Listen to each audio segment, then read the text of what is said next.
And in a warm weather? Warm weather, you want to use the oil in it to slow it down because it'll dry so damn fast that you can't control it. And in cold weather, you can use it just as is. And in fact, cold weather is really the best for striping. I think so too. Yeah. And real hot weather, what about real hot weather? A little more oil? A little more, yeah. Now see, when I use lacquer, I use the retarder in it. Now before we knew about the retarder, we used to use banana oil to retard the lacquer. It works. That's what's in nail polish. That's lacquer with banana oil. That's all it is. It's a big jippo. It's the same stuff. Automotive paint's all it is. It's the same stuff. That's the world jippo. They get the nail polish. It's just lacquer and banana oil mixed. That's why it smells good. It's got the banana oil. It smells good to some people. But but that's really critical. That's really the weather. You know, cold weather is really the best. I like cold weather to striping. Yeah. It's much more. I don't like windy days. Windy, forget it. It just takes the thinners right out of the paint. Windy. No, yeah, windy enough that it literally blows the brush around. And you're trying to set it down and the thing's blowing around and you forget it. You can't do it. It just don't happen. Now when you say brush, what kind of brushes have you been using? I started out with the Grumbacher's. I played with the Max, I couldn't get anywhere with them. Went back to the Grumbacher's, and then I was down at a paint store one day, and I seen these things in there, and they're called Hillers, is what they were called at that time. And they were like 40 cents. And so I got a couple of them and just threw them, because they were threw them in my kit and didn't use them for years. Finally one day I pulled them out and started playing with it, and I said, where have I been? The whole thing all over again. I've been fighting all this misery with these terrible brushes. And that's all I used until the guy, I think, died that made them. Yeah, I can't find I think one guy made them all, and that was it. And as far as I'm concerned, it's pretty much the end of me. I mean, when they're gone, I got 2, 3 of them left. That's it. I'm going to try fighting this new design that you brought over. See if that works. But it still ain't a Hiller. Well, how long do you think it takes to get a brush to where it'll strike good, if it's going to strike good at all, in oil? Well, it takes a couple of days of playing with it before it gets itself into shape. Now, I noticed you washed the one I gave you with shampoo, soap and water. Yeah, well, the reason I did, a lot of them brushes, they package them with gelatin on them. And if you try to wash that out of there with thinner, the thinner don't attack gelatin. The only thing that attacks the gelatin is water. Yeah. So you got to get rid of that gelatin that's in there. These don't look like they were packed in it, but I did it anyway. The Grumbacher's and the Hillers were all packaged in gelatin to keep their shape. Right. And you had to get rid of that gelatin. Yeah. So you wash that with shampoo. I use Tide works real good. And then they're just limp as a dish rag then. And just get them into a shape and hang them up and let them dry. Then you go into oil from there and then finally start trying to play with them. Now you do the same thing with your quills? You do the wash them out soap water? And what about the quills? You just go to the store and you see what you like and you buy it, or you get about 4 of each size, and you usually end up, if you're lucky, with one of them that you'd really like. Yeah. Even though they're the same brand, they are different. Because they're all handmade. They're different. The French Masters. That's the ones I like. That's a Lang Nickel, or is that a Grumbacher? No, they're just called French Masters. They're made of natural quills. They're not synthetic. There's something more legit about them because they're made the old way. But they're still squirrel hair, right? Yeah, it's all squirrel hair. Except for your sash brushes and things like that, fitches and things like that. And the sign painters call them fitches and house painters call them sash tools. That's made, the good ones are made out of pig bristle. So far there's no synthetic bristle has been worth a damn, although DuPont's got a tapered one now. And now they've got another one where they do something that blows the surface of the hair up, like natural hair, to where it holds paint in the brush. But so far, that's just big house paint or sign, big signs. The sign quills are all squirrel hair. What about the watercolor brushes? Those are also the squirrel. Squirrel? Yeah. And some of them are red sable. Sable? Yeah. Then there's a brand name called Greyhound. I don't know what they're made out of, but I'm sure it ain't a Greyhound. I know there's no such thing as a camel hair. No, there never was a camel hair brush. In fact, I used to tell people that when they asked about camel hair brushes, I used to say, see the shape of that brush? Look at that. Now that's the natural shape of that hair on a camel. Now look at that and think about where it came from. And I says, and they only get one of them each camel. Right? Because it grows in stubbly on the next one. Right? I don't know. Now where do you think that natural shape would grow, right? Where do you think the name came from, the camel? I think there was an antique time when that style of brush may have actually been made out of camel hair in some ancient times. So just and so the name just continued on for that style of brush, not necessarily that it was made out of that. Because most people don't know a fish is made out of pig bristle. Yeah. And the good ones. That's another thing too with the signs. If you think you're going to get the paint out of the local hardware store and the brushes, you ain't going to get them there. What do these kids do when they're out in the tulies like that? I don't know. I really don't know unless they take a trip into a bigger town or mail order or whatever. Yeah. You get Montroy, they mail order. And say like you got a bunch of quills from any of the big companies that you could mail order them from. So you get 2 or 3 of each size, right? Yeah. And you'd end up with some good ones out of that. Now what about the container? Because I can't really go there and look at them and pick them out and say which one's best. You got to try it. You got to try it. I know that. Every brush has got its own. A lot of guys will spit on them and they'll look at them, but you can't really tell by spitting on them. You can't not really tell. Now the other thing that always threw me for a loop was the container to put the paint in. I started out with a cup that had a little a paper cup that had a little wax to it. I used to No good. It retards your paint. It retards it and it makes it dry flat. Yeah, also makes it dry maybe never. And no, you can't do that. I used to actually use just little tin cans. I never throw tin cans away. But then I got to using these, I got to smoking Tomorrow cigarettes because they come in a little cardboard box. It's just perfect. And that way you've got one bad thing, you're getting a good thing out of it by using the little boxes. And I used to get a lot of people who saved the little boxes for me because they liked the idea that they were something useful, not just getting thrown away. My dad, you know, was a master at taking anything and folding it up, making a little paint-proof box. I never learned how to do that. I've seen old-timers do that. Yeah. He'd just take a piece of paper and he'd be doing something else and he'd fold one of these things up like that and he had this little cup. Yeah. And I never learned how to do that. Izzy showed me that. I couldn't. Yeah. Yeah, Izzy would be one that would do. Sure, he would have been in the same era that did that. Okay, well, let's get some paint and paint us up a sign. Yeah, well, let's get on the palette first, because this is where we got to say something to it, because it's where it's at. It's where it's at. I think this yellow will be okay. Yep.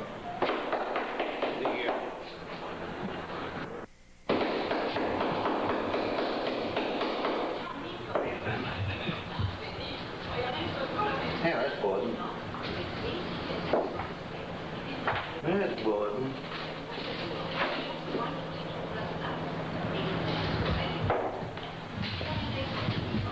Gotta get some turpentine. You got that recorder going? Is the sound thing working right now? Yeah. Oh, no, not working. Oh. Well, I wanted to point out, you know, that let's put it you know, everybody has found out cheaper ways of doing it. very close. Good.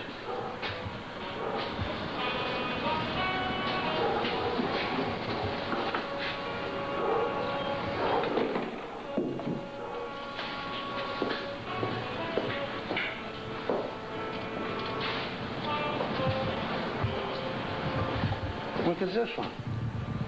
Look how long that is. That's been an oil how long?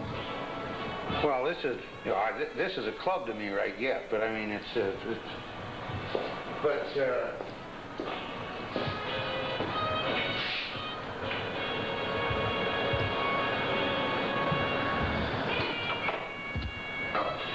Bultacos. Bultaco touch-up paint? Huh? Bultaco touch-up paint? No, he used to, so he went over to Spain, you know, to kind of you know, talk to them about, you know, different, you know, ideas that would make the bike sell better here. So anyway, he brought me back to the striping brushes that they use in the factory at Botaco. That's what they use. Pull that down on this. That's what they use in Spain for a striping brush. And they manage. These are from the Botaco factory, Doug? Yeah, that's from the Botaco factory. Those hairs are all straight on the end. Yeah, there's no sword to it. They're horse hairs, aren't they? There's no sword to it. They look like horse hair. Boy. Maybe that really is camel hair.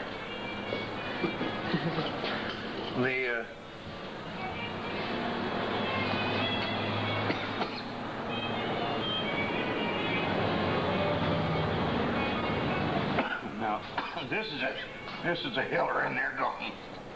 There's no more hillers. Okay, are we running? Yep. What did you want to say about the turpentine? Oh, yeah, right. Now, this is one shot, is what this is in here. I just put it in little jars because it's easier than popping the lids off and on the others. But one shot, you use turpentine for your thinner. Don't use anything else. Turpentine's expensive as hell, but it still works so much better. It's worth it. It's worth it. Because it works so much better than any kind of so-called synthetics. You use a natural material. And this is where the whole damn thing is as far as the striping is concerned. Now, generally, when you get the one shot right out of the can, it's usually all right. Just about right the way it is. But what do you want to do, and what kind of close-up capability you got there? I got just your hand in Okay, this is something a lot of people don't see because I do it real fast. You lay that brush down, you also turn it over. You turn it over, eh?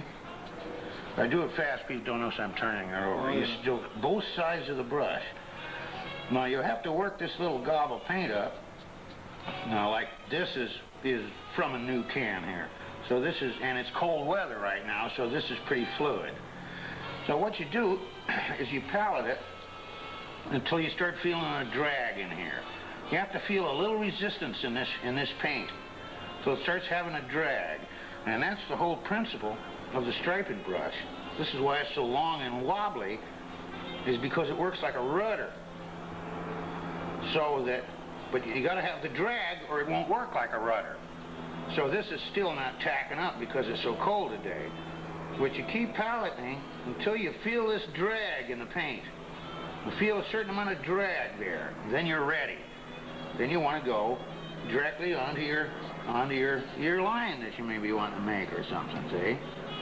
Then the rudder action of the brush is what makes it work.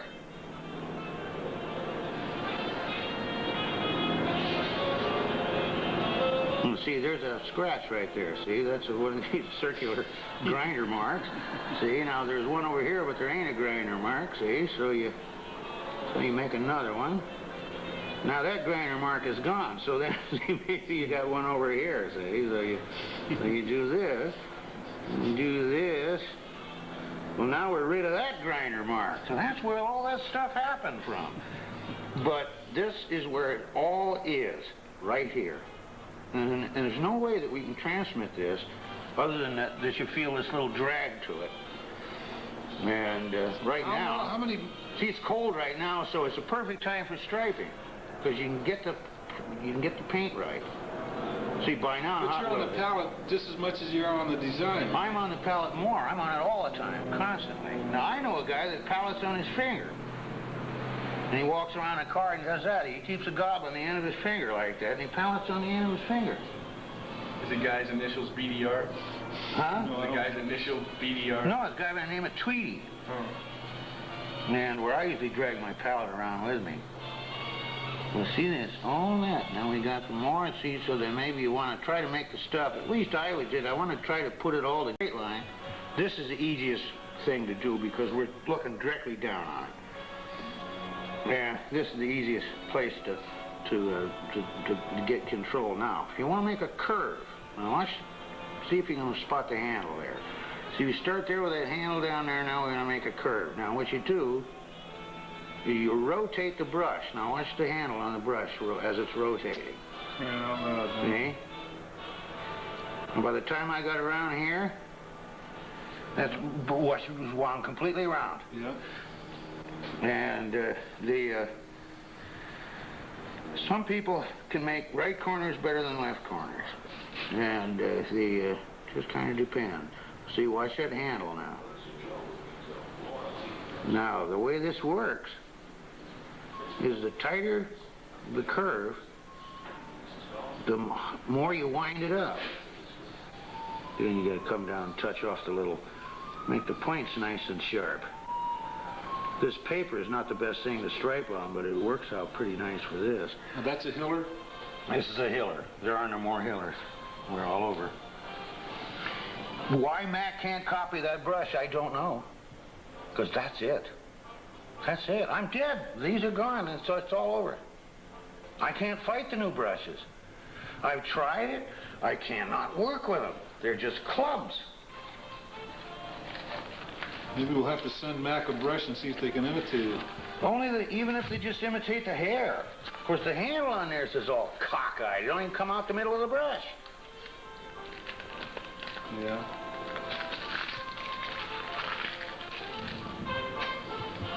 Now, back to this. There just cannot be too much emphasis on the palette. That's where it all lives. All here. I could take somebody that had the basic skill, right, handling their hands and their body and everything, and I could hand them this brush and they could work it. Once you paleted it. I could hand it to them and they could probably draw a damn good line with it. But there's no way to transmit that knowledge except practice. I think by watching this, they can get the idea, too. Well, I think so, too. At least we pointed out the feel of the drag and everything, which is important, because if you don't have the drag, then the brush doesn't have the rudder action, which is what makes a striping brush work. Now, when you're working on a side of something, which is what, in all reality, you're always going to be doing,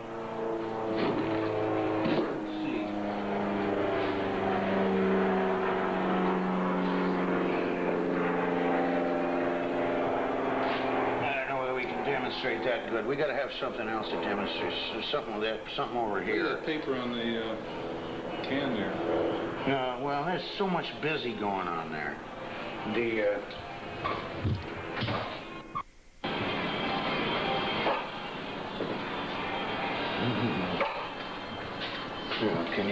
Am I in the way of this? I think I really am. I think what I'll do is I'll shift the camera. Yeah. You know, it took me about a month, actually, to get back in shape. It takes a while. You've got to do it every day. You've got to do it every day. If you don't do it every day, you lose it. You lose it. I think it's very much like in music.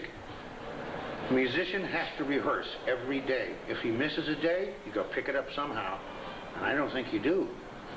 You've got to practice every day. If you lose a day, you've lost some of it.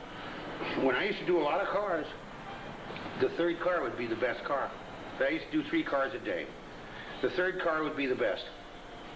And that would be better than the one the day after. The practice, it's that critical. I know when I put it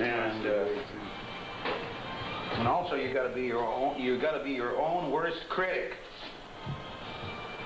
You're going to be your own worst critic. Now, this is always kind of easy, you know, just go on this way because everything's aiming downhill. Now, when you have to work on, or say here, something vertical like this is easy, but that ain't what you're going to be called on to do. Most of the time you're going to be called on to make horizontal lines like this. Now, you've got the sag in the brush to contend with here, see? So,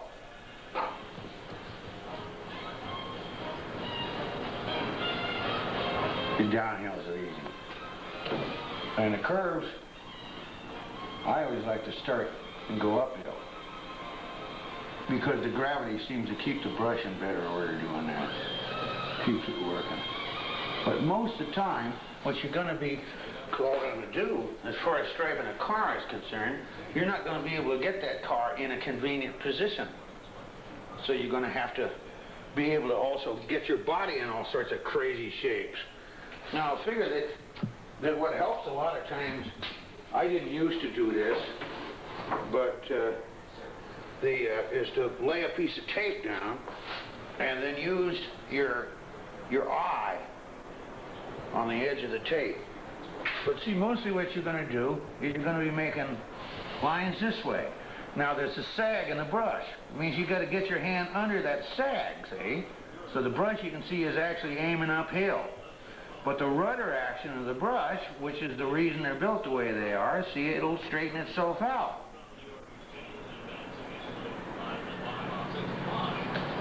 See, at this point, I can't even see this because my eyes have gone sour. I don't even see this. It's just feel for me now.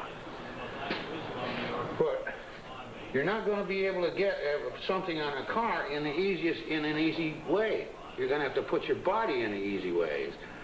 And the other idea is to try to put in your mind the idea of making the line in one stroke. So if you are working on a car, you've got to make an 8-foot line down the side of this thing. The thing to do is get your body, you have to start out with your body as far as you can this way, and then bring it all down, and then get this way, and that's about it, usually as far as you can get. So you can draw maybe an 8-foot line without stopping, because if you stop, it's so hard to pick the line back up again, and to have it on the same plane. So it's the body English thing. And this is why I suggest, see, I started out with this two-handed technique because I didn't know any better, right? And my dad, when he painted small signs, he always used both hands. So I figured that's the way everyone does it. So I started using both hands. Now, there are a couple of the stripers that were around before me, but I had never met any of them or watched them or seen them work. They used one-handed technique. Like Tommy the Greek up in the Oakland area and Art Summers over in Santa Monica. Both used one hand. And when it comes down to precision, there was never anybody any better, especially Tommy the Greek. He squats down next to it. He does like this, and you never see this other hand anywhere. He palettes his brush, and he just squats down like this, and he goes whoosh right around a wheel in one stroke. And that son of a bitch is perfect. Now, I would see that if you wanted to make one of these 8-foot lines, you'd be a whole lot better reaching like this, see, and pulling that line. But because of not knowing that, I did this reaching out with both hands, which I think is a bad way to begin. I think it's better to begin with the one hand and use my method. I think mine may be better for doing this kind of stuff. Yeah. This little kind of stuff like this, I think the two-handed thing gives you better control. But when you reach out a long distance, this puts you in a bind, unless you got real long arms, and I ain't got them. Hey? See, I do this palleting as a matter of habit. In other words, while I'm standing here talking with you, if I ain't painting, if I'm not striping, I'm still doing this. See, this is always keeping that right. Well, you never use any kind of guidelines for those little designs, do you? No, never. Never. And that's another thing that you can't transmit it. You could make a pounce pattern, I suppose. Like if I was going to do a sign on a truck and the guy was a real fussy guy, I'd make a pounce pattern so I could make it pretty close on the other, make it close on the other side. Other than that, I never do. I just go over the other side and do it. Well, someone has asked me, he says, well, how do you learn to do that? I didn't learn how to do that. That's just, it's a thing that you're born with. And is to have them kind of eyes. And like on a sign, when I see a sign, say on a truck or anything like that, and we talk to copy, I look at it, I see it, it's there. I can see the sign right on the door. It's because I can visualize it. And many people can do that, but many people can't, so they've got to figure on making a pattern. So you make a pounce pattern. And or sketch it on it. Huh? Or sketch it on it. Yeah. And because people seem to think that the idea of being able to go over and duplicate the thing on the other side, they take great importance over that. They worry about that more than anything. And so if you can develop doing that, it dazzles the hell out of them, right? Just to go over and do the other thing again. Okay? But they will be very critical of that. They'll spot it, and they'll walk back and forth, checking out, making sure there's the same on the other side. That's very important to most people. It isn't to me, but it's. But the ability to develop the ability to be able to do it is important to me, or was. I mean, that I like. But as far as it being really important, I don't think it's very important. But most people do make a great big thing out of things being symmetrical. They think that's what it's all about. Well, how can these kids now, when they start doing this, how can they develop the attitude of making them all different instead of all the same? I notice a lot of kids send them in with the same design they do on everything. You know? What do you tell yourself in your head to make it all different? Well, actually, I go by where the design is at on the car. Now, to me, if the design is on the side of the car, the shape of the design is going frontwards. Now, if there's, like, say, a door handle, or, say, a radio aerial, or some sort of thing protruding from the car, the thing that I put around that, to me, represents a wake of that thing itself moving forward down the side of the car, and the design is a wake. But you never put the same thing on anything. No, there's lots of different ways of making a wake. Okay? Well, the same thing, like you wouldn't get the same wake of the boat flowing through water. You look at the wake, different speed, different hulls, but it's really the same. Yeah, I see. And so the design that's on the front of the car is supposed to be coming right at you. The design that's on the back of the car is supposed to be going away from you. And the designs that are on the side are going to the front. And when that isn't done with that thought in mind, people think something's the matter with it, but they can't point it out.